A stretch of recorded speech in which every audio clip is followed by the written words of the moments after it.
अपना घर, अपना परिवार, अपनी सुख सुविधाएं, अपनी नींद, अपना चैन, इस सभी को दांव पर लगाकर विगत 9 वर्षों से लगातार जनसंख्या नियंत्रण कानून की मांग को लेकर चल रहे अभियान को देश भर में चलाने वाले, जनसंख्या असंतुलन की समस्या के समाधान के लिए लगातार काम करने वाले सभी सनातनी भाई और बहनों को मेरा नमस्कार। साथियों, आज हम 8-8 बच्चे पैदा करने वालों की प्रवृत्ति, उनकी रणनीति, उसका एक एक बच्चा पैदा करने वाले सनातनियों के ऊपर पड़ने वाले प्रभाव, भारत राष्ट्र को, सनातन को भविष्य में उसके अस्तित्व को हो रहे संकट के बारे में अधिक बात नहीं करेंगे, क्योंकि विगत 9 वर्षों से लगातार इसी समस्या के समाधान के लिए आप लोग काम कर रहे हैं।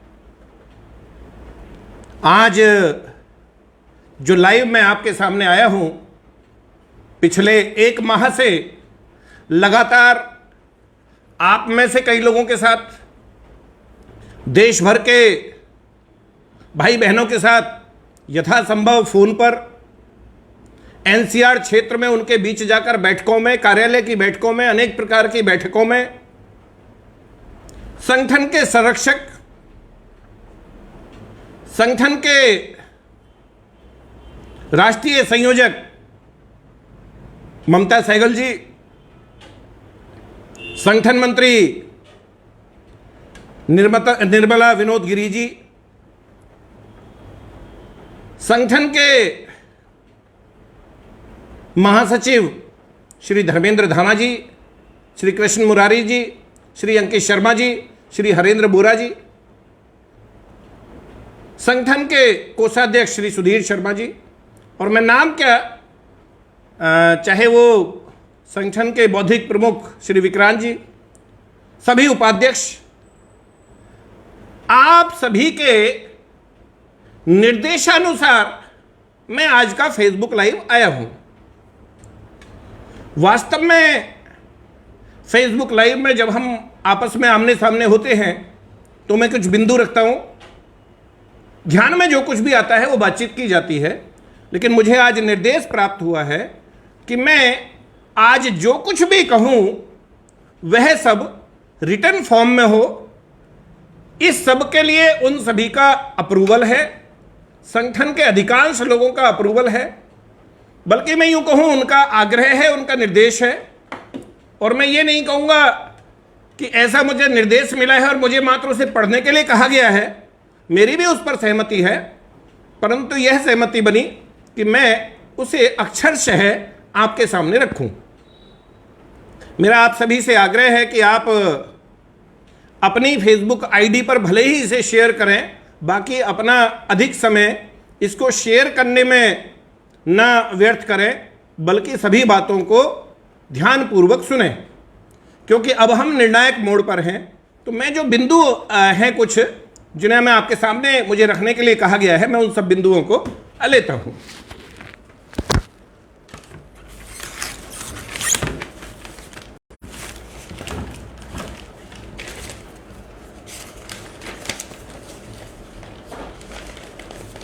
साथियों, अब समय नहीं बचा है। मैं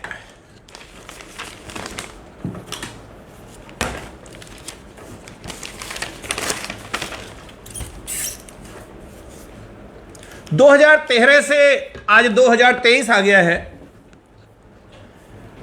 एक एक पल हमें अब भारी पड़ रहा है जनसंख्या नियंत्रण कानून न बनाने के कारण। भविष्य में अगर ऐसा ही चलता रहा तो एक बहुत बड़ा खतरा हमारे सामने आने वाला है। 27 नवंबर 2022 को हमने दिल्ली जंतर मंतर पर जो रैली की थी, उसकी मंशा बिल्कुल स्पष्ट थी, आप सभी के सामने थी कि अब बहुत हुआ, अब इस रैली को निर्णायक रैली होना है। निश्चित रूप से उसमें देश भर के लोग जुटे, दिल्ली एनसीआर के लोग बड़ी संख्या में जुटे, सुदूर पूर्वोत्तर राज्यों से लेकर पूरे देश भर के लोग उसमें जुटे, शहरों कस्बों गांवों की सभी की उसमें भूमिका रही। परंतु यह सत्य है, इसे स्वीकार करने में कोई हर्ज नहीं कि धरातल पर कुछ होते हुए नहीं दिखाई दिया, कुछ परिणामकारी नहीं दिखाई दिया। 11 दिसंबर 2022 से हम लोगों ने हस्ताक्षर अभियान प्रारंभ किया, जिसमें देश भर के सभी सनातनी जनसंख्या नियंत्रण कानून की मांग को लेकर उसके समर्थन में पत्रक पर हस्ताक्षर करवा रहे हैं, भारत के प्रधानमंत्री जी से आग्रह कर रहे हैं, और अभी तक कुछ लाख हस्ताक्षर हुए हैं। और यह भी सत्य है, मुझे बताया गया है कि जहां भी लोग जा रहे हैं,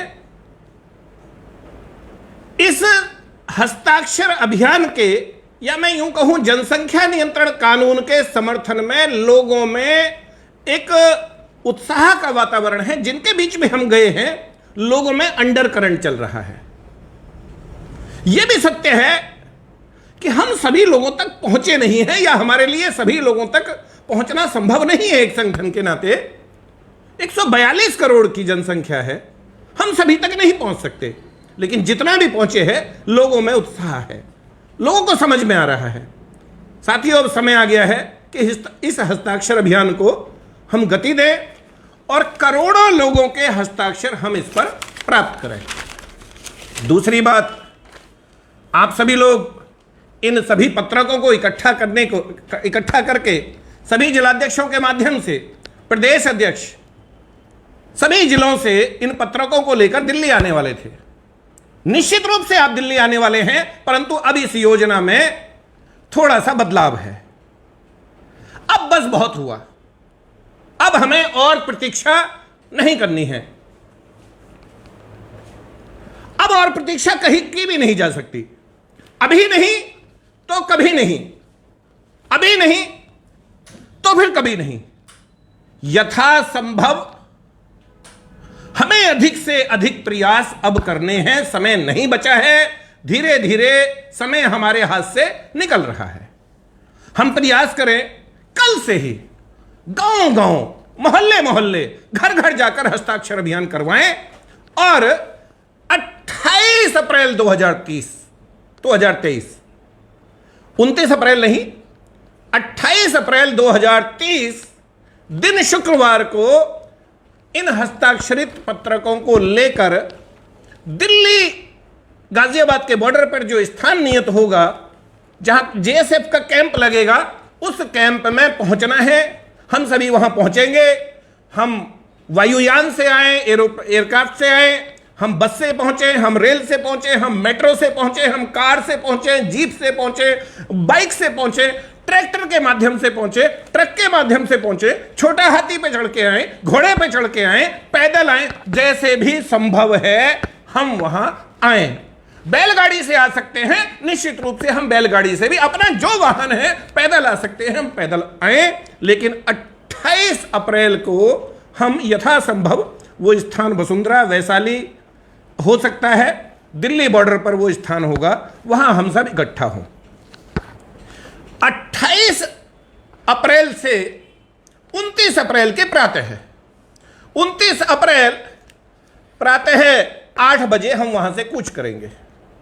28 अप्रैल और 29 अप्रैल, मैं एक बात और कहना चाहूंगा, यह बातें बंद कमरे में की जाती हैं, लोग ऐसा ही करते भी हैं, हम भी ऐसा करते रहे हैं और आगे करेंगे भी, लेकिन हम लोग पारदर्शी लोग हैं, हमने सभी व्यवस्थाओं को स्पष्ट रखा है। इसलिए फेसबुक लाइव के माध्यम से और लोग भी इसे अगर आम सनातनी सुनते हैं तो सुने, क्योंकि इसमें कोई लाग लपेट जैसी बात नहीं है। हम साधारण लोग हैं, लेकिन राष्ट्र के लिए जीने वाले लोग हैं, आवश्यकता पड़ने पर बलिदान देने वाले लोग भी हैं। 28 और 29 अप्रैल 2023 के भोजन की सभी लोगों की व्यवस्था गाजियाबाद शहर करेगा, ऐसा हमने निर्णय लिया है। 29 अप्रैल सुबह 8 बजे अपने अपने वाहनों से पैदल जैसे भी व्यवस्था होगी, हम सभी लोग दिल्ली की ओर कूच करेंगे। प्रातः 8 बजे, ध्यान रख लिया जाए, 29 तारीख हम सब लोग प्रधानमंत्री कार्यालय की ओर कूच करेंगे। मैं इसे रिपीट कर देता हूं, 29 अप्रैल प्रातः 8 बजे अपने जीएसएफ के बेस कैंप से हम प्रधानमंत्री कार्यालय को कूच करेंगे, जो कि इंडिया गेट के निकट है, उन सभी पत्रकों को लेकर।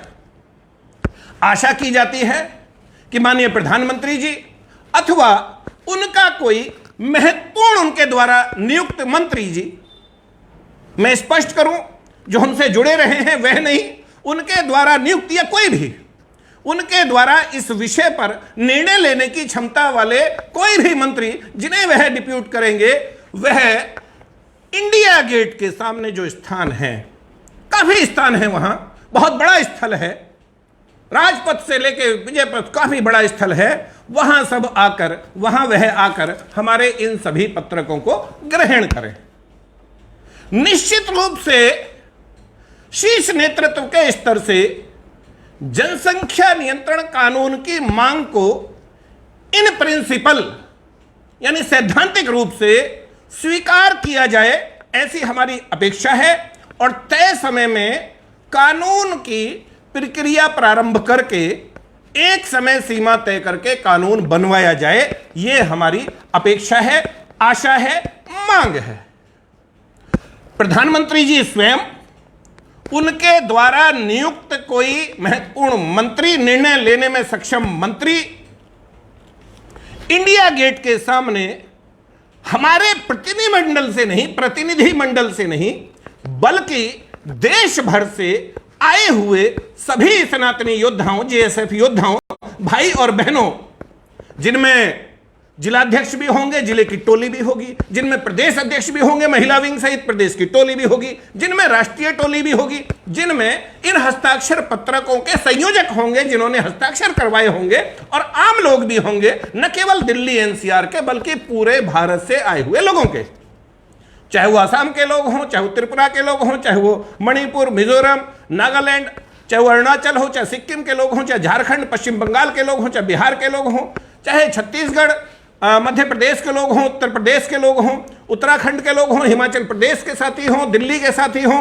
पंजाब के साथी, हरियाणा, राजस्थान के, गुजरात के साथी हों, चाहे वो महाराष्ट्र या कर्नाटक, केरल, तेलंगाना, आंध्र प्रदेश के, तमिलनाडु के साथी हों, वो सभी साथी जब वहां होंगे, उनके बीच व्यवस्था हम लेकर जाएंगे, पीए सिस्टम हम लेकर जाएंगे, जो आवाज एक दूसरे तक पहुंच सके, उस व्यवस्था के द्वारा खुले मंच से बात होगी, और इस विषय पर वहां से न केवल पत्रक ग्रहण किए जाएंगे, बल्कि यह सभी अपनी ओर से वह इस विषय पर इन्हें ग्रहण करने के साथ साथ इन प्रिंसिपल यानी सैद्धांतिक रूप से अपनी सहमति भी देंगे जनसंख्या नियंत्रण कानून पर, और उसे बनवाने की प्रक्रिया प्रारंभ करके इसे बनवाने की समय सीमा भी तय करेंगे, ऐसा हमारा आग्रह है। इसके अलावा हम अगले एक सप्ताह के अंदर प्रधानमंत्री जी के कार्यालय को, प्रधानमंत्री कार्यालय के माध्यम से माननीय प्रधानमंत्री जी को हम अपनी इस मंशा से पत्र लिखकर अवगत भी कराएंगे। हमारे जितने साथी हैं एक एक बिंदु को ध्यान से सुने।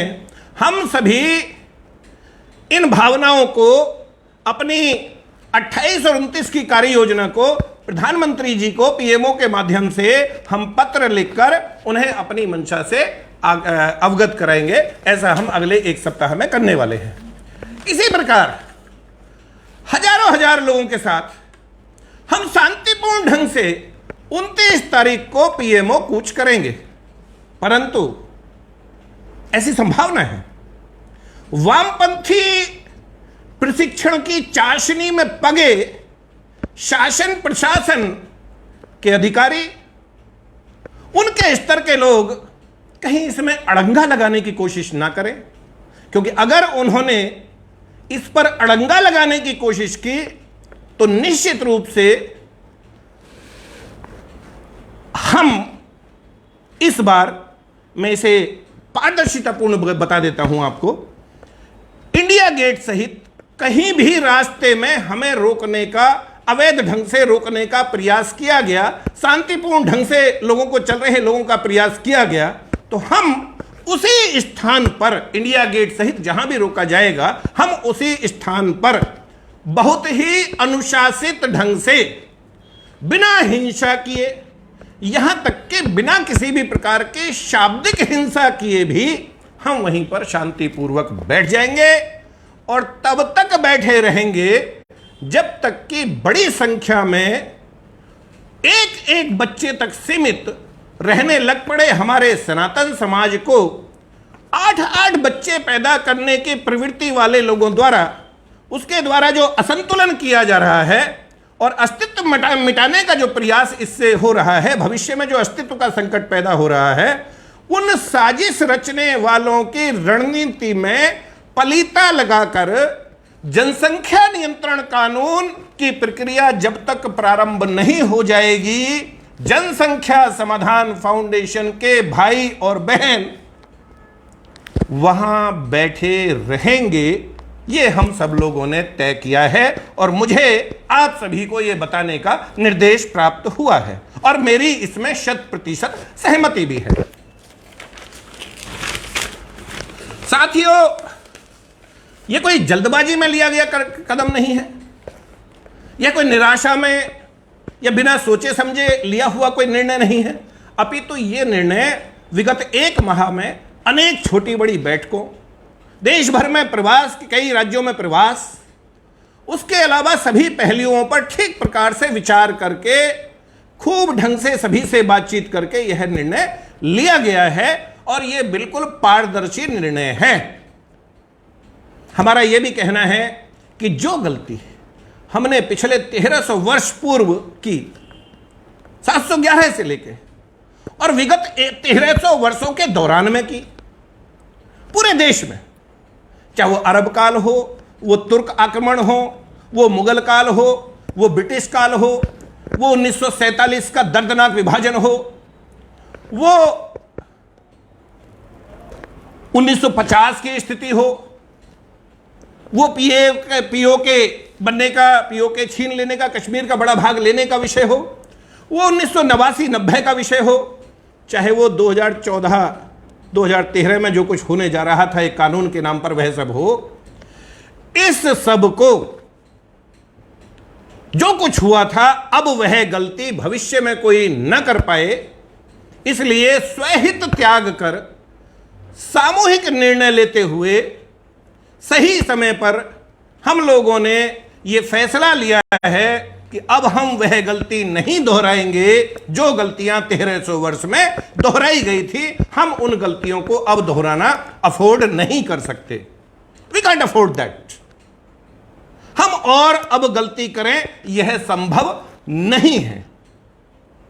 सनातन संकट में है साथियों, और यह सांख्यिकी, जनसांख्यिकी के रूप में संकट में है।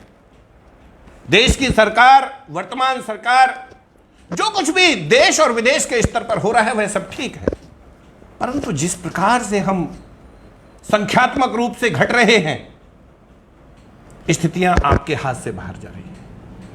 लेकिन यह बात हमारे नेतृत्व के ध्यान में नहीं है क्या? यह विचार हमारे मन में आया। हमने यह भी सोचा कि आखिर क्या कारण है कि जो नेतृत्व आज देश का वर्तमान नेतृत्व है, जब वह प्रदेश का नेतृत्व होता था, प्रदेश के मुखिया वह थे, वो इस गणना को ठीक प्रकार से जानते थे और वो बताया करते थे। वो कहते थे 5 के 25, 1 के 5, 5 के 25, 25 के 625। ये स्थितियां हमारे लिए विध्वंसकारी साबित होंगी। क्या कारण है? मुझे लगता कोई कारण नहीं कि वह नेतृत्व आज भी इस बात को ठीक ढंग से नहीं जानते होंगे या वो इस कैलकुलेशन को भूल गए होंगे। निश्चित रूप से नहीं भूले होंगे। ये बिना लाग लपेट की बात है साथियों, निश्चित रूप से नहीं भूले होंगे। ये ठीक है, सिंहासन के साथ कुछ मर्यादाएं जुड़ी होती हैं, निश्चित रूप से होती हैं, परंतु यह भी ध्यान रहे कि सत्य से बड़ी कोई मर्यादा नहीं होती। और अटल सत्य यह है कि जनसांख्यिकीय असंतुलन के कारण हम पहले भी सिकुड़ते रहे हैं, टूटते रहे हैं। अगर ऐसा ही चलता रहा, इस पर लगाम, 1000 बार कहूंगा, इस पर लगाम नहीं लगी तो हाल तो लगेगी, लेकिन अगर लगाम नहीं लगी तो भविष्य में हम और सिकुड़ेंगे और एक दिन अस्तित्व का संकट पैदा हो जाएगा। कोई कारण नहीं कि नेतृत्व पर इसका ध्यान ना हो। निश्चित रूप से चाहे वो मर्यादाओं की बात हो, निश्चित रूप से मर्यादा है, लेकिन जैसा मैंने कहा कि सत्य से बड़ी कोई मर्यादा नहीं होती। उस मर्यादा, उस प्रोटोकॉल, उस विकास की अवधारणा, उस अंतर्राष्ट्रीय महत्व का कोई अर्थ नहीं है जब आप जनसंख्या असंतुलन के कारण अपना अस्तित्व गंवा बैठेंगे या आप अपना अस्तित्व खत्म करने की ओर अग्रसर हैं। ऐसी मर्यादाओं का कोई मतलब, कोई महत्व नहीं है। और यह जो हमारा आकलन है, यह कोई जल्दबाजी में निकाला गया आकलन नहीं है। पिछले लगभग 9.5 वर्ष, 9 वर्ष से अधिक समय से, लगभग 9.5 वर्ष के अपनी देश भर की यात्रा के दौरान हमारे कार्यकर्ताओं ने महसूस किया है।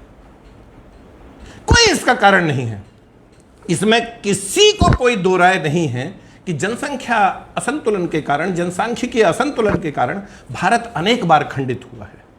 1947 में पूर्वी बंगाल पूर्वी पाकिस्तान बन गया। पंजाब, सिंध, जो भी आज पाकिस्तान, जो पश्चिमी पाकिस्तान या पाकिस्तान का इलाका है, वो पाकिस्तान बन गया हमारे में से ही टूट के। ना हम मिटे हैं ना मिटेंगे, ये बिल्कुल वाहियात बात है। हम मिटे हैं। कई बार हम बात करते हैं देश की, हम बात करते हैं राष्ट्र की। ध्यान रखिए, भौगोलिक सीमाएं वही रही, लेकिन मात्र धर्म परिवर्तन होने से, वहां का उस स्थान का धार्मिक संतुलन बिगड़ने से आज वह दूसरे राष्ट्र हैं, भारत राष्ट्र नहीं है। और यदि ऐसी स्थितियां हैं जो 1947 में बनी, 1947 में ही कश्मीर का एक बड़ा भाग पाकिस्तान ऑक्यूपाइड कश्मीर बन गया जनसांख्यिकीय असंतुलन के कारण ही। 1989-90 में कश्मीरी हिंदुओं को वहां अपनी मौत के बाद, हत्याओं के बाद, बहन बेटियों के साथ दुष्कर्म के बाद वहां से विस्थापित होना पड़ा और 5.5 लाख कश्मीरी पंडित, कश्मीरी हिंदू, कश्मीरी सनातनी अपने ही देश में शरणार्थी बने हुए हैं। यह बात किसी की आंखों से एक पल के लिए भी ओझल नहीं होना मांगती। यदि हम इसे ओझल करेंगे तो भविष्य में देश के हर भाग में को कश्मीर में बदलते हुए देखेंगे। 712 में मोहम्मद बिन कासिम ने जो कुछ किया, हमारे लोग इस बात को जानते हो या ना जानते हो, उस जल्लाद के बारे में, उस दुर्दांत विदेशी आक्रमणकारी के बारे में, लेकिन पाकिस्तान के लोग उसे चक्रवर्ती सम्राट बताते हैं। मैं उर्दू नहीं, मैं हिंदी में उसे ट्रांसलेट करके कह रहा हूं। वो लोग उसे चक्रवर्ती सम्राट बताते हैं। सत्ता का भय, तलवार के दम पर धर्म परिवर्तन, सूफी फकीरों के नाम से बरगलाकर जबरन निकाह, अनेक विवाह, उसके परिणाम स्वरूप अंधाधुंध संतानोत्पत्ति। आपका प्रतिशत लगातार घटता गया है और घटता हुआ जा रहा है। आजकल टीएफआर के नाम पर बहुत ही टीएफआर का जो हवाला है, कुछ मूर्ख, मैं कहूंगा मूर्ख अधिकारी सरकार को बरगलाने का काम कर रहे हैं। कोर्ट में एफिडेविट दिलवाया जा रहा है सरकार के स्तर से, कुछ अधिकारी वहां जाकर दे रहे हैं, या सरकार के लोग दे रहे हैं, मैं ये नहीं कहूंगा। लेकिन जो भी ऐसा कर रहे हैं वो निपट मूर्ख हैं, वो आंखों के अंधे हैं, जो ये कह रहे हैं कि देश का टीएफआर घट रहा है और अब कोई आवश्यकता जनसंख्या पर किसी प्रकार की नीति की या कानून बनाने की आवश्यकता नहीं है। बिल्कुल गलत बात है। और यह भ्रम मात्र उन अधिकारियों के साथ हो ऐसा नहीं है, हमारे महत्वपूर्ण लोग भी इस भ्रम में हैं। हमारे सनातनी दलित भाई, आदिवासी भाई, हमारे आदिवासी समुदाय अपनी संख्या बढ़ा रहे हैं, आपको नहीं पता। पता आपको नहीं है, आप पता कीजिए। राजनीतिक दल अगर आप हैं तो अपने राजनीतिक दल के कार्यकर्ताओं, यदि आप कोई संगठन है तो अपने संगठन के स्थानीय कार्यकर्ताओं के माध्यम से जानकारी तो लीजिए। मैं जानता हूं 1 महीने के अंदर आपको ग्राउंड से रिपोर्ट पता लग जाएगी। अपने स्थानीय जो इकाइयां हैं आपके, उन इकाइयों के माध्यम से पता लगाइए और पूछिए अपने उन स्थानीय कार्यकर्ताओं से कि देश में जनसंख्या असंतुलन का क्या मतलब है, आकलन कराइए और उनसे पूछिए ये 6-6, 8-8 बच्चे पैदा कहां हो रहे हैं, इसके कारण क्या समस्या है। आपका सनातन समाज कितनी बड़ी संख्या में ऐसा है जो 28, 30, 32, 35 वर्ष तक आपके बच्चे युवा शादी करने को तैयार नहीं है।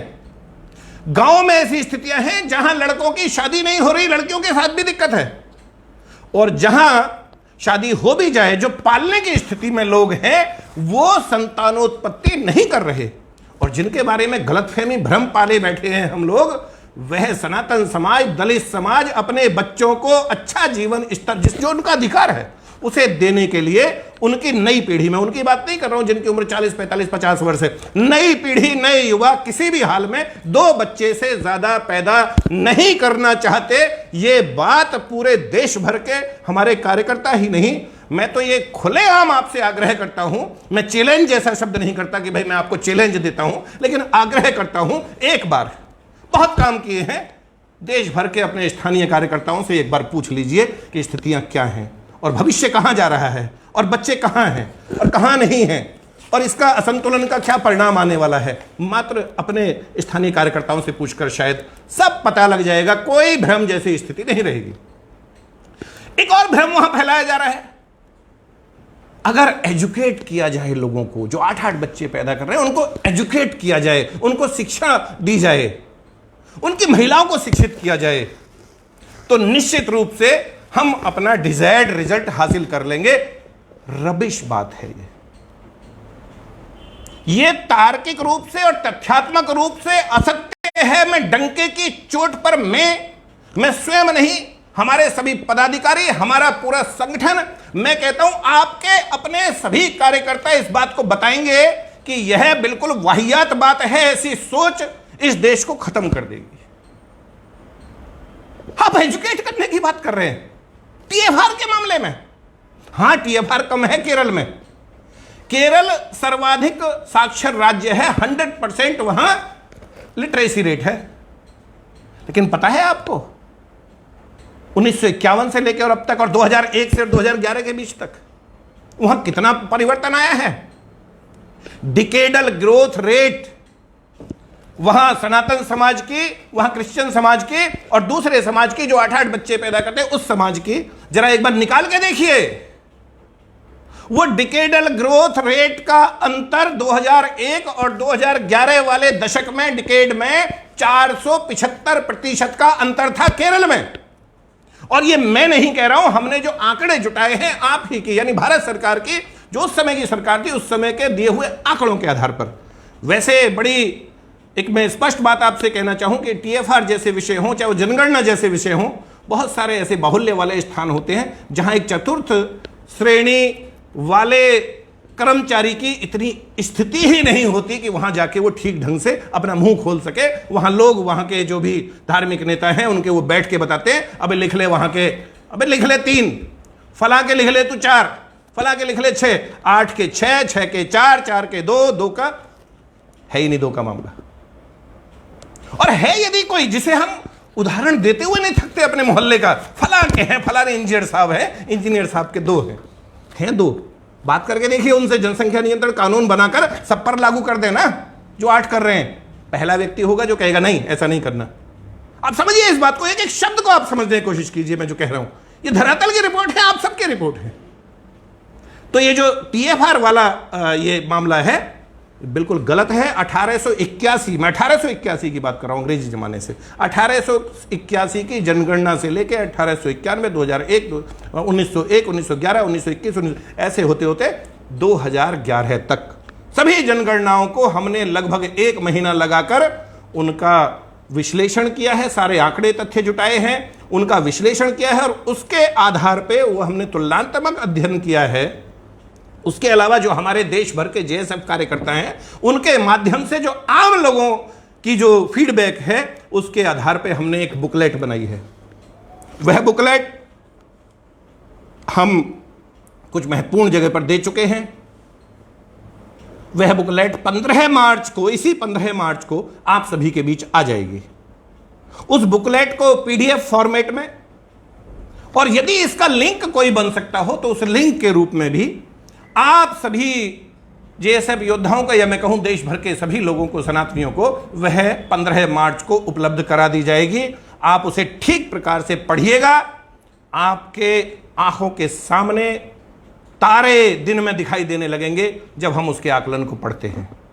देश के प्रत्येक सनातनी भाई बहन से, प्रत्येक नागरिक से मैं कहता हूं, उन आंकड़ों को पढ़ें, उन ग्राफ्स को जाएं, उस अध्ययन को ठीक से पढ़ें और उसे अपने सभी देश भर के प्रत्येक मोबाइल के अंदर उन आंकड़ों को भेजने का प्रयास करें। ये मेरा आपसे आग्रह है। लोगों को पता चलना चाहिए कि स्थितियां क्या हैं। स्थितियां जिस केरल की बात कर रहे हैं, उस केरल में क्या स्थिति है, पश्चिम बंगाल में क्या हालात हैं, असम में क्या हालात हैं, तेलंगाना में क्या हालात हैं, कश्मीर में क्या हालात हैं, पश्चिम उत्तर प्रदेश में क्या हालात हैं, जम्मू कश्मीर में क्या हुआ है। और जम्मू कश्मीर, पाकिस्तान से लगा जम्मू कश्मीर, जम्मू कश्मीर के निकट हिमाचल प्रदेश, 30 वर्ष पूर्व जहां जनसंख्या का घनत्व एकदम एक तरफा था, वहां लोग जाकर बसे हैं। उससे लगता हुआ फिर जम्मू कश्मीर, फिर हिमाचल, और हिमाचल से उत्तराखंड। उत्तराखंड के लोग, वहां के मूल निवासी, अपने उन स्थानों को जहां जीवन चलाना काफी मुश्किल काम है, वहां उसे छोड़कर और वो यहां मैदानों में आ रहे हैं, दिल्ली आ रहे हैं, गाजियाबाद आ रहे हैं, मेरठ आ रहे हैं, अंबाला जा रहे हैं। उन स्थानों पर लोग जाकर बस रहे हैं। हमें समझ नहीं आता इसके पीछे रणनीति है। जहां के लोग मूल निवासी अपना घर, पैतृक घर बार सब छोड़ के, उन गांव के गांव खाली करके हम मैदानों में आ रहे हैं, वहां लोग जाकर बस रहे हैं। तो दिमाग लगाइए कि वैसा हो क्यों रहा है। और यह घुसपैठ का विषय नहीं है, यह रणनीतिक रूप से इंटरनल ट्रांसफर है, जो आसपास के यूपी से अन्य स्थानों से लोग जा रहे हैं।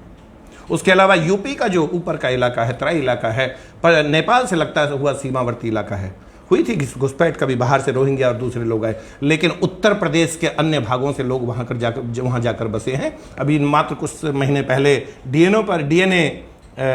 डीएनए में ये रिपोर्ट थी, आप खुद पता कीजिए, हमारी टीम ने पता किया है और ये विश्लेषण अवेलेबल है कि वहां पिछले 10, 15, 20 वर्षों में जनसांख्यिकीय घनत्व में किस तरह का परिवर्तन आया है। फिर यहां से आप देखिए, पाकिस्तान, जम्मू कश्मीर, हिमाचल प्रदेश, उत्तराखंड, उत्तर प्रदेश का ऊपर का इलाका, और साथ ही साथ बिहार का नेपाल से लगा सीमावर्ती इलाका, वहां भी ऐसा ही हुआ है। नेपाल के, बिहार के अन्य स्थानों से लोग वहां जाकर बस रहे हैं। फिर चिकन नेक, शर्जील इमाम ने कहा था, कुछ ध्यान कर लीजिए, शर्जील इमाम ने क्या कहा था, कैसे काट देंगे वो लोग। और चिकन नेक के माध्यम से बांग्लादेश। आई बात समझ में? कहां खोए हुए हो, किस विकास की अवधारणा में खोए हुए हैं हम? पाकिस्तान से जम्मू कश्मीर, जम्मू कश्मीर से हिमाचल, हिमाचल से उत्तराखंड, उत्तराखंड से उत्तर प्रदेश का ऊपरी इलाका, उत्तर प्रदेश के ऊपरी इलाके से बिहार का सीमांचल इलाका, बिहार के सीमांचल इलाके से चिकन नेक के माध्यम से बांग्लादेश गलियारा बन जाता है। ये गलियारा है, ये हमें समझना पड़ेगा। और जहां कहीं भी वहां के महत्वपूर्ण लोग ऐसी बातों से आंख मूंद लेते हैं, फिर उसकी स्थितियां गड़बड़ ही होती हैं। क्या हमें जानकारी है कि 2001 और 2011 के दशक के में, 11 के बाद जनगणना नहीं हुई और 11 की भी नहीं, 2009 में आंकड़े जुटाए गए थे जो 2011 में जनगणना आई थी, और उस समय की जो सरकार थी उसने सही आंकड़े दिए, इस पे भी संदेह है। इससे भी खराब आंकड़े हैं। और 2009 में जो आंकड़े आए, 10 में जो आए, आज 2023 आ गया है, 13 साल हो गए, स्थितियां और ज्यादा गंभीर हो गई हैं। मैं पिछले दिनों असम में था, वहां लोगों ने बताया कि भाई साहब, जो आप ये आंकड़े बता रहे हैं 9 राज्यों के, स्थितियां यहां उससे भी ज्यादा गंभीर है। 2001 और 2011 के बीच जो डिकेडल ग्रोथ है, उसमें 0 to 6 years ऑफ एज, यानी 6 साल, 0 से 6 साल से कम के बच्चों में Hindu decadal growth rate minus में है, -1.4%। पता है ये हमें? सिख ग्रोथ रेट -11.4%, -11.4% है सिख। जैन ग्रोथ रेट -11.6 नकारात्मक। बुद्ध ग्रोथ रेट -14.6%, और दूसरी ओर +9.30%। आप नकारात्मक जा रहे हैं। ये बच्चे बड़े होंगे वोट भी डालेंगे। लड़ाई की आवश्यकता नहीं, लोकतांत्रिक तरीके से, जिसमें आपने इमरजेंसी के समय जबरन धर्मनिरपेक्ष शब्द डाला था, जो कि संविधान निर्माताओं ने बहुत सोच समझकर नहीं डाला था। ठीक है, सोचिए, खैर उस तरफ आप 2019 के चुनाव हुए थे, स्थितियां पता है। मुरादाबाद मंडल के विषय में हम लोग जब गए तो पता लगा वहां पिछले बार से प्रत्याशी को 11,000 वोट फालतू मिलने के बावजूद भी वो चुनाव हार गया, क्योंकि उसके जो लोग थे उनकी जो ग्रोथ रेट थी वो 1.4% थी और वो बढ़ के कुछ हजार बढ़े, और दूसरी ओर जो 4% से ऊपर बैठते थे, जो कि 64,000 की संख्या बढ़ी और वो हार गया चुनाव। हुआ है ये। अभी 2022 में ऐसी कितनी सीट हैं, आप स्वयं से आकलन कीजिए। मैं आम लोगों से आपका आग्रह कर रहा हूं, मैं सरकार के लोगों से, जो भी देश के जिम्मेदार लोग हैं, जो भी एजेंसीज हैं, जो भी मीडिया के लोग हैं, जिन तक भी ये आवाज पहुंचती हो और ना पहुंचती हो तो पहुंचाइए, उनके कान के पर्दे फाड़कर पहुंचाइए।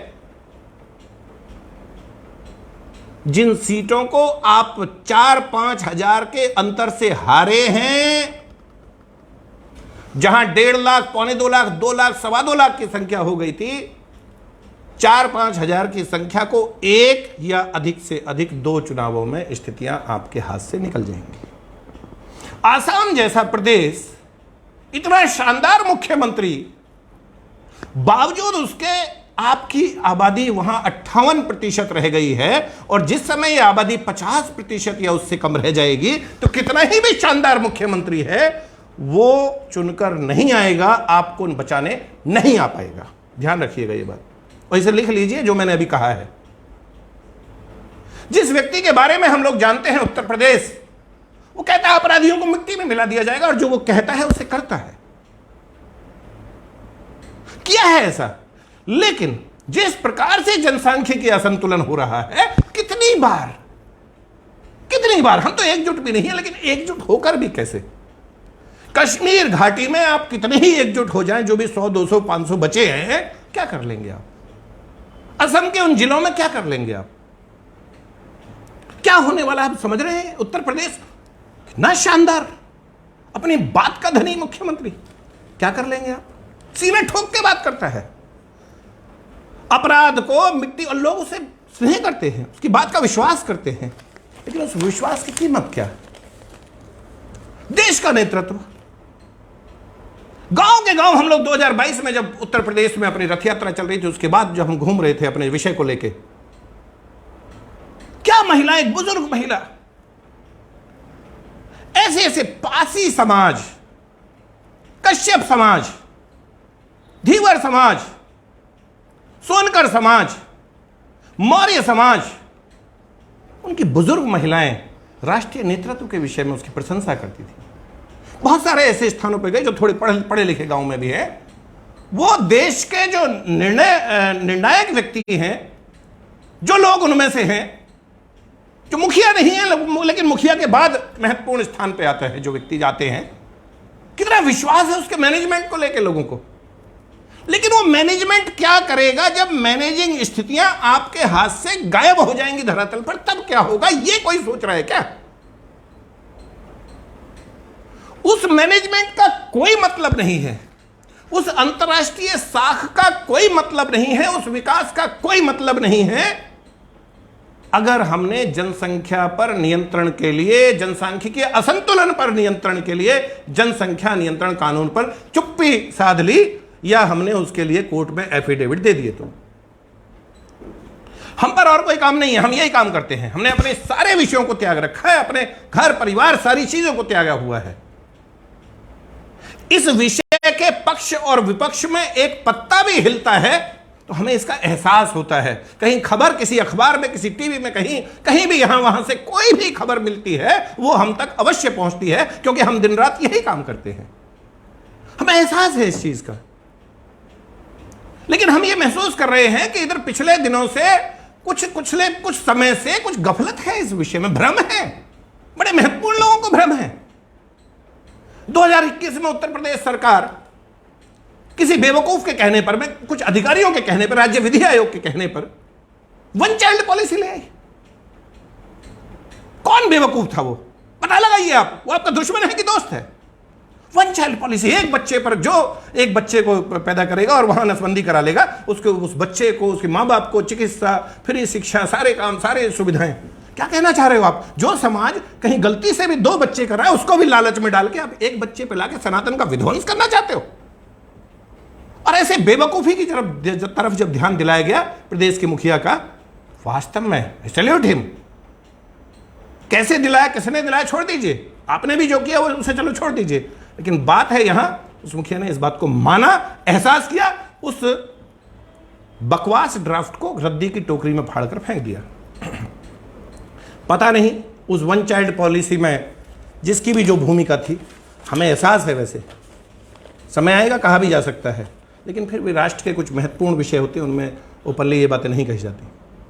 लेकिन जितने भी गधे अधिकारी भी हैं उनको इस बारे में सोचना चाहिए था। उनको अंधेरे में रख के इस तरह का वन चाइल्ड पॉलिसी का ड्राफ्ट, जनसंख्या नियंत्रण कानून ले आएंगे, प्रोत्साहन नीति, जो 2 कम बच्चे पैदा करेगा, जो 1 बच्चा पैदा करेगा, हमको ये प्रोत्साहन देंगे, मरवा डालेंगे आप अस्तित्व संकट को और जल्दी इस अस्तित्व के संकट में ले आएंगे। दूर रहिए ऐसी बेवकूफियों से। खैर, मुखिया ने माना, I really salute him again. परंतु आज देश का शीर्ष नेतृत्व, गजब भाई, 2019 में लाल किले की प्राचीर से जिन्होंने कहा, अपने समय में जिन्होंने कहा 1 के 5, 5 के 25, 25 के 625, जिस तरह से स्थितियां बदल रही हैं देश के लिए खतरनाक है। आज ऐसे नेतृत्व को जो सलाह देने वाले लोग हैं, जो भी हों, पता नहीं कौन है, वो अधिकारी हों, वो कर्मचारी हों, उनके राजनीतिक सलाहकार हों, किसी संगठन के जुड़े हुए सलाहकार हों, निश्चित रूप से भली भांति परख कर ऐसे लोग रखे गए होंगे, इसमें कोई शक नहीं। उनके जो भी, हम एक साधारण नागरिक होने के नाते इस बात को जरूर समझ सकते हैं कि जो भी उनके सलाहकार होंगे, अधिकारी हों, कर्मचारी हों, राजनीतिक सलाहकार हों, किसी संगठन से जुड़े सलाहकार हों, वहां से महत्वपूर्ण सूचनाएं देने वाले सलाहकार हों, निश्चित रूप से उनके बारे में भली भांति परखा गया होगा, तभी उन्हें वहां रखा गया होगा। ऐसे लोगों पर भरोसा जिन पर किया जा सकता हो, ऐसे जिन पर वो मुखिया भरोसा कर सकते हो, जरूर वो ऐसे ही लोग रखे गए होंगे, उनकी मंशा पर कोई संदेह नहीं है। परंतु ऐसे सलाहकारों को, ऐसे अधिकारियों को, ऐसे कर्मचारियों को, ऐसे राजनीतिक सलाहकारों को, ऐसे संगठनों के सलाहकारों को जो लोग सलाह दे रहे हैं, क्योंकि हमेशा वो धरातल की रिपोर्ट, धरातल पर नहीं जा सकते, व्यवस्थाएं हैं, उनको भी कुछ लोग सलाह देते हैं, और वो जो सलाह पहुंचा रहे हैं, आवश्यक नहीं कि उन्होंने धरातल की सलाह देश के नेतृत्व के सलाहकार तक पहुंचाई है। वो भी कहीं ना कहीं कुछ ऐसे लोगों के झांसे में आ गए लगते हैं, जो बिल्कुल सामने शीशे के तरह से साफ दिखाई दे रहा है, दीवार पर लिखी हुई इबारत सामने दिखाई दे रही है। अगर वो जानकारी ना देके ऐसी ही जानकारी दी जाती हो कि जनसंख्या पर नियंत्रण पर कानून आने से देश में आपको नुकसान हो जाएगा, आपकी सरकार को नुकसान हो जाएगा, देश का दलित आदिवासी वर्ग आपके खिलाफ हो जाएगा, आपको नुकसान हो जाएगा, फला लोग भी नाराज हो जाएंगे। अरे 2004 में वाजपेयी जी की सरकार के साथ क्या हुआ था, मैं कहना राजनीतिक विषयों में नहीं जाना चाहता, लेकिन इस बात को भी ध्यान रखें, और इस बारे में ठीक से पता करना है तो अपने कार्यकर्ताओं के माध्यम से 1 महीने के अंदर ग्राउंड रियलिटी प्राप्त कीजिए, जानकारी प्राप्त कर लेनी चाहिए हमें। लेकिन जो लोग उन सलाहकारों को, जो सलाह देने वाले लोग हैं, उनके जो निचले स्तर की सलाह आ रही है, वहां कुछ ना कुछ व्यक्तिगत कारण हो, वो निजी स्वार्थ हो, वो निजी महत्वाकांक्षाएं हो, वो किसी को नीचा दिखाने की मंशा हो, कहीं भी पनप सकती है। ये बात ध्यान रखे। कोई प्रतिद्वंद्विता हो, कहीं ईर्ष्यावश हो, आपस में ईर्ष्याएं चलना सदा से चला आया है, जब से ये सृष्टि का निर्माण हुआ है। न इससे महाभारत अछूती थी, न रामायण अछूती थी, न हमारे वेदों में, जो पुराणों में जो घटनाएं अंकित हैं, और या जो एंशिएंट हिस्ट्री है, जो प्राचीन इतिहास है, मिडेवल मध्यकालीन इतिहास है, वर्तमान इतिहास, क्योंकि इतिहास तो भविष्य में लिखा जाएगा, ऐसी घटनाएं न लिखी जाएं वर्तमान की जैसी पहले की हैं, क्योंकि अब हम उन गलतियों को करना अफोर्ड नहीं कर सकते। इसलिए कम कहे को अधिक समझते हुए इन बातों पर गौर किया जाए। आवश्यकता होने पर हम इन बातों को जरूर रखेंगे और जब अति हो जाएगी तो हम इन बातों को सार्वजनिक भी करेंगे। देश से बड़ा, राष्ट्र से बड़ा, धर्म से बड़ा कुछ नहीं है, कोई नहीं है। यह सबके ध्यान में होना चाहिए। किन्हीं भी गलत लोगों की एक्वेंटेंस के कारण भी मेरा यह कहना नहीं है कि भाई लोग साजिश कर रहे हैं, कुछ सलाहकार साजिश कर रहे हैं, लेकिन निचले स्तर से जो चीजें जा रही हैं वो जरूर किसी गलत माध्यम से जा रही हैं और वो चीजें ठीक नहीं हैं। जो भी सलाहकारों को मिल रही है, यदि उन्हें ही गलत मिलेगी तो ऊपर वो सलाह ठीक नहीं होगी। वरना इस बात का क्या मतलब है कि हम अंग्रेज आने से पहले बहुत बड़ी अर्थव्यवस्था थे, हमारे यहां साक्षरता दर इतनी ज्यादा थी। क्या कहना चाहते हैं हम? सोचिए जरा इस बात को। क्या कहना चाहते हैं हम? आखिर क्या कहना चाहते हैं हम? अंग्रेजों के आने से पहले मुगल थे, तुर्की थे, अरब थे। उन्होंने इतना अच्छी व्यवस्था बना रखी थी, इतनी अच्छी शिक्षा व्यवस्था थी। ध्यान रखें, लोग बेवकूफ बनाने की कोशिश भी करते हैं। अब राजनीतिक दल, राष्ट्रवादी संगठन, राष्ट्र और विशेष रूप से सनातन को ये बातें भारी पड़ेंगी, ये ध्यान रहे। लाइव लंबा हो रहा है, मुझे कुछ बिंदु और आपके साथ साझा करने हैं, लेकिन मैं एक बात जरूर कहूंगा, this time we are damn serious. We can't afford. अब हम चुप नहीं रह सकते। वी कांट कीप मम।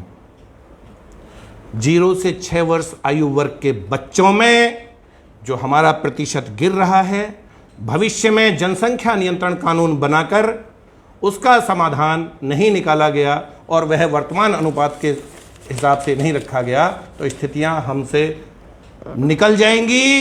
इसलिए हम यह जो मैंने आपसे 28 तारीख और 29 तारीख को जो मार्च की बात कही है, हस्ताक्षर अभियान की बात कही है, वह कर रहे हैं।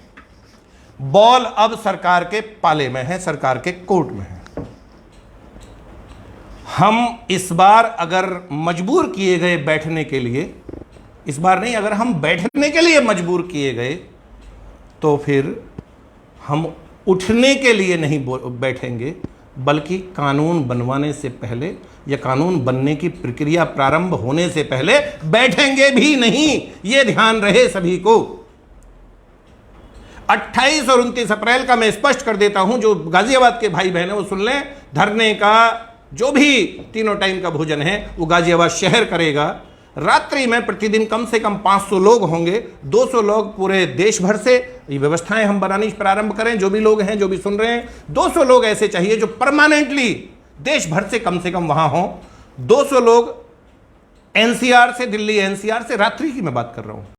और 100 लोग जिस जगह का, जिस स्थान का वहां धरना होगा, उसमें से 100 लोग वो बचेंगे। यानी 500 लोग कम से कम प्रत्येक रात्रि में रहेंगे। दिन में संख्या बड़ी रहेगी, पूरे देश भर से लोग होंगे, पूरे एनसीआर से होंगे, पूरे दिल्ली से होंगे। लेकिन 28 और 29 का धरना गाजियाबाद शहर और पूरा देश, ये सब मिलकर करेंगे। 30 अप्रैल दिन रविवार गाजियाबाद और नोएडा, विनय हिंदू जी, गाजियाबाद और नोएडा की जेएसएफ टीम, मिनिमम यहां के लोग जो भी 2000 हो, 4000 हो, 6000 हो, 10000 हो, ये सब लोग रहेंगे 30 अप्रैल यानी रविवार को।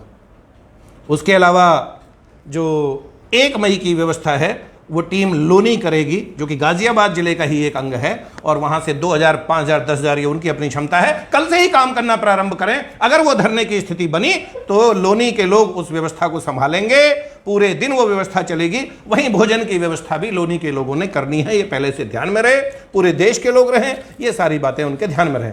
इसी प्रकार से 2 मई की जहां तक बात है, 2 मई की व्यवस्था मवाना और हस्तिनापुर, चेयरमैन साहब आप और पूरी टीम वहाँ जो भी सब लोग हैं, ये व्यवस्था आप लोग मंगलवार को करने वाले हैं। 3 मई बुधवार को हापुड़ टीम भोजन व्यवस्था सहित पूरे धरने की जिम्मेदारी, सब लोगों की जिम्मेदारी उसकी रहने वाली है। बृहस्पतिवार 4 मई को मेरठ शहर और सरदना क्षेत्र भोजन सहित सारी व्यवस्था आप लोग करेंगे। 500 लोग कम से कम रात्रि में रहेंगे, ये व्यवस्था हमें देखनी है। 5 मई शुक्रवार को खरखौदा और हसनपुर क्षेत्र के लोग, हसनपुर यानी बड़ा हसनपुर मेरठ के पास, वो लोग रहेंगे। इसी प्रकार से 6 मई शनिवार अमरोहा, ये इस व्यवस्था को देखेंगे। 7 मई मोदी नगर, मुरादनगर, आगरा सहित ये सारी व्यवस्था, आगरा मथुरा ये सारा नहीं, आगरा मथुरा आगे है। 8 मई को बागपत, शामली, भाई मनुपाल जी और राकेश आर्य जी पूरी टीम, शामली रूबी बहन जी पूरी टीम, बुलंदशहर भाई साहब आमोद जी और हेमंत जी सारी टीम, ये सब लोग 8 मई सोमवार की व्यवस्था देखेंगे। 9 मई को Delhi team, Agra team, Faridabad team, ये सारी व्यवस्था देखेंगे। 9 मई यानी 11 दिन की ये सारी की सारी व्यवस्था आप सबको आपके सामने ये बना दी है। उसके बाद की व्यवस्था जही रब राखा है ना, उसके हिसाब से चलेंगे और ये व्यवस्थाएं बनेंगी, चाहे वो जनरेटर हो, माइक हो, तखत हो, सिलेंडर हो, बर्तन हो, गैस चूल्हा हो, हलवाई हो, कनात हो, महिलाओं के लिए स्नानागार हो, बाल्टी मग हो, रात्रि प्रवास, लाइट के लिए व्यवस्था हो, और जो भी चीज़ें हैं वो सारी होंगी, लेकिन पूरे अनुशासन के साथ, पूरे राष्ट्र के विषयों को लेकर पूरी तरह से हम लोग उसके लिए रहेंगे। और साथ ही साथ अंतिम बात जो मुझे आपसे कहनी है वो ये, 19 मार्च यानी अगला रविवार, कल 12 मार्च है और हम लोग यहाँ स्वामी विवेकानंद स्कूल में बैठक करने जा रहे हैं। महत्वपूर्ण बैठक होगी, दिल्ली एनसीआर की बैठक होगी। उसके अलावा 19 मार्च से पूरे देश भर के कार्यकर्ता जनसंख्या नियंत्रण कानून की मांग को लेकर जो हम अभियान चला रहे हैं, उस अभियान, उस हस्ताक्षर अभियान जो चल रहा है, उस हस्ताक्षर अभियान को, जिसको हम कल से ही तेजी से गति देने वाले हैं, उस हस्ताक्षर अभियान के अंतर्गत 19 मार्च रविवार, 26 मार्च रविवार, 2 अप्रैल रविवार, 9 अप्रैल रविवार, 16 अप्रैल रविवार, 23 अप्रैल रविवार, यानी 6 बार प्रातः 11 बजे अपने अपने क्षेत्र के एमपी, अपने अपने क्षेत्र के एमएलए, अपने अपने क्षेत्र के महापौर, हम उसके यहाँ जाएंगे पूरे गाजे बाजे ढोल धमाके के साथ। उसके बाहर आप उसे घेराव कहें, आप उसे सांसद, विधायक, जनप्रतिनिधि संवाद कहें, ये आपके ऊपर है। वो जो जैसे उसे लेना चाहे ले, लेकिन हम अपने विषय के बारे में वहां जाएंगे, फेसबुक लाइव करेंगे, ज़्यादा से ज़्यादा लोगों को डालेंगे। और 19, 26, 2, 9, 16 और 23 इन 5 तारीखों में हम ठीक 12 बजे पूरे देश के लोग जब इन चीज़ों को अपने अपने फेसबुक, इंस्टाग्राम, ट्विटर और व्हाट्सएप के माध्यम से भेजेंगे, तो हम उसी समय पर सोशल मीडिया के माध्यम से हैशटैग भी चलाएंगे, हैशटैग पॉपुलेशन कंट्रोल लॉ बता दिया जाएगा, ये सारी बातें आ जाएंगी। लेकिन प्रत्येक दिन 19, 26 रविवार मार्च, अप्रैल 2, 9, 16 और 23 इन 6 दिनों में सोशल मीडिया पे हैशटैग पॉपुलेशन कंट्रोल लॉ, और इस बारे में सोचा जाएगा कि हैशटैग जनसंख्या समाधान फाउंडेशन भी लिखा जाएगा। नहीं, पूरे देश भर के लोगों के द्वारा इस हैशटैग को चलाया जाए। पूरे में इस विषय की धूम मचनी चाहिए, ये हमें इसके लिए प्रयास करना है। साथ ही साथ एमएलए एमपी चुक जाएंगे तो कलेक्ट्रेट जाएंगे हम, और किसी महत्वपूर्ण दफ्तर के बाहर, लेकिन कलेक्ट्रेट के बाहर पूरे ये 6 के 6 दिन जितने अधिक से अधिक लोग भाई बहन जा सकते हैं वो सब जाएं। और ये जो धरना होगा, इस धरने में जहां भी रोका जाए, और नहीं तो अगर वो इंडिया गेट पे होता है तो भी कम से कम 50 से 100 बहनें रात्रि में भी रहेंगी। ये सारी व्यवस्थाओं के बारे में हम सबको देखना है, सोचना है। तो ये सारी चीज़ें हम बात करेंगे। जेएसएफ की यूथ विंग डेवलप होने की बात है। इन प्रिंसिपल यह बात स्वीकार की जाती है, इन प्रिंसिपल ये बात स्वीकार कर ली गई है, इस बात के लिए एग्री हो गए हैं। ऑन पेपर बाद में हो जाएगा, लेकिन आपको मैं घोषणा के रूप में मैं बताना चाहूँगा कि नागलकी गोगोई बहन यूथ विंग के हेड के मुखिया के तौर पे उनका इन प्रिंसिपल सहमति बनी है। उसके साथ साथ जो हमारा हस्ताक्षर अभियान है, जो कि 28 अप्रैल से जो ये हस्ताक्षर अभियान था, मतलब 28 अप्रैल को जो हम सबको एकत्रित होना है, प्रत्येक जिले से अधिक हम ये लेके आए अपने हस्ताक्षरित पत्रकों को। साथ ही साथ एक बात और मैं आपके साथ सामने लाना चाहूँगा कि जो हमारा ट्राइबल्स हैं, विशेष रूप से नॉर्थ ईस्ट के ट्राइबल्स हैं, चाहे वो नागालैंड के हों, चाहे वो मणिपुर के हों, चाहे मिजोरम के हों, चाहे वो सिक्किम के हों, चाहे अरुणाचल के हों, चाहे उत्तर त्रिपुरा के हों, चाहे वो झारखंड के हों, या अन्य स्थानों के जो भी हमारे आदिवासी भाई बहन हैं, कई बार ये स्थिति आती है। Let me be very clear, हमने अपने हस्ताक्षर पत्रक में भी लिखा है, जो इंडियन कॉन्स्टिट्यूशन का पार्ट 3 है उसमें स्पष्ट है, और उसी के अनुसार ही उसमें जो आदिवासी कहे गए हैं, उसमें जो ट्राइब्स कहे गए हैं पार्ट 3 के अनुसार, उन सभी ट्राइबल्स की अपनी संख्या उचित बना रहे, उसका परिमाण अच्छा ठीक उचित बना रहे, क्योंकि वहाँ जो स्थितियाँ हो रही हैं, असंतुलन हो रहा है, उससे उनका खत्म हो जाने का खतरा हो गया है। तो यह कानून, वो एग्जेम्प्टेड रहेंगे, यह कानून उनके ऊपर लागू नहीं होगा। ये विचार है मेरा। आप सभी से बस इतना कहना है, हिम्मत रखिए, किसी भी हाल में अनुशासन को त्यागना नहीं है।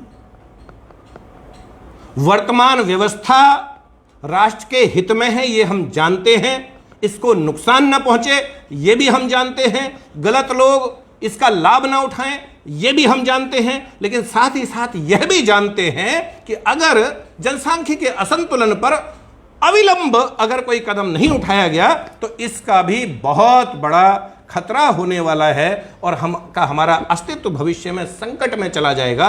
इसलिए इस पर काम करने की जिम्मेदारी, बाकी सब हमको पता है, जो भी हमें जानकारियां हैं, जो भी हमें बात है कि भी ये हम जानते हैं इस बात को कि उनको रहना आवश्यक है, सारी चीज़ें हैं, सब लोग जानते हैं इस बात को कि इनका रहना आवश्यक है, लेकिन उनकी ये जिम्मेदारी अवश्य है कि इस पर कानून बना लें। बॉल उनके कोर्ट में है, हानि क्यों, लाभ उठाए ना। धन्यवाद, हिम्मत रखिएगा, बिल्कुल निराश नहीं है, बिल्कुल हताश नहीं है, और इस बार जरूर परिणाम निकाल कर हटेंगे। जनसंख्या नियंत्रण कानून के लिए इस बार यह अंतिम प्रयास है और हम अपना कार्य भी अंतिम की तरह ही करेंगे और करवाकर हटेंगे। उसके बाद और बहुत काम है, अखंड सनातन राष्ट्र की परिकल्पना है और बहुत सारी चीजें हैं, सभी जातियों को इकट्ठा करने की बात है, सब लोग करते रहेंगे। हमारा ये काम इस बार अंतिम होगा। वो 2 दिन, वो 28 के बाद 2 दिन में हो, 29 के बाद 2 दिन में हो जाए, और चाहे 1 वर्ष में हो, हम इसे करवा के हटेंगे। जय हिंद, नमस्कार।